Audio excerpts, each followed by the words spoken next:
ایک عورت کو اللہ پاک ہر بار اولاد نرینہ سے نوازتا، مگر چند ماہ بعد وہ بچہ فوت ہو جاتا، لیکن وہ عورت ہر بار صبر کرتی اور اللہ کی حکمت سے راضی رہتی تھی، مگر اس کے صبر کا امتحان طویل ہوتا گیا اور اسی طرح ایک کے بعد ایک اس عورت کے 20 بچے فوت ہوئے۔ آخری بچے کے فوت ہونے پر اس کے صبر کا بندھن ٹوٹ گیا، وہ آدھی رات کو زندہ لاش کی طرح اٹھی اور اپنے خالق حقیقی کے سامنے سر سجدے میں رکھ کر خوب روئی اور اپنا غم بیان کرتے ہوئے کہا کہ اے کون و مکان کے مالک، تیری اس گنہگار بندی سے کیا خطا ہوئی ہے کہ سال میں 9 مہینے خون جگر دے کر اس بچے کی تکلیف اٹھاتی ہوں، اور جب امید کا درخت پھل لاتا ہے تو صرف چند ماہ اس کی بہار دیکھنا نصیب ہوتا ہے۔ آئے دن میرا دل غم کا شکار رہتا ہے کہ میرا بچہ پروان چڑھے گا بھی کہ نہیں۔ اے دکھی دلوں کے بھید جاننے والے، مجھ کمزور پر اپنا لطف و کرم فرما دے۔ روتے روتے اسے اونگ آ گئی۔ خواب میں ایک شگفتہ پر بہار باغ دیکھا جس میں وہ سیر کر رہی تھی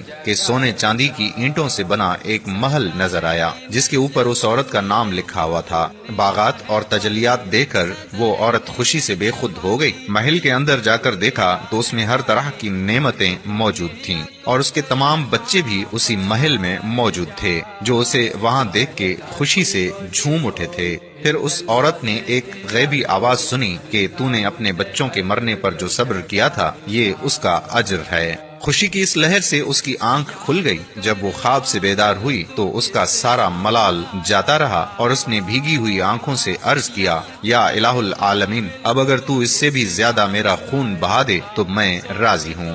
اب اگر تم سینکڑوں سال بھی مجھے اسی طرح رکھے تو مجھے کوئی غم نہیں۔ یہ انعامات تو میرے صبر سے کہیں زیادہ ہیں۔ میرے پیارے بھائیوں اور بہنوں، اس حکایت سے ہمیں یہ سبق ملتا ہے کہ انسان کو ہر حال میں صبر کا دامن تھامے رکھنا چاہیے، کیونکہ یہی چیز انسان کو اللہ کے قریب کرتی ہے۔ مصیبتیں، پریشانیاں اور دکھ یہ اللہ پاک اپنے بندوں پر اس لیے بھیجتا ہے کہ وہ ان کے درجات بلند کرنا چاہتا ہے۔ صبر کرنا ولیوں اور پیغمبروں کا شیوا ہے۔ صبر کرنے سے انسان ایسے درجات پا لیتا ہے جو بڑے بڑے عبادت گزار بھی نہیں پا سکتے۔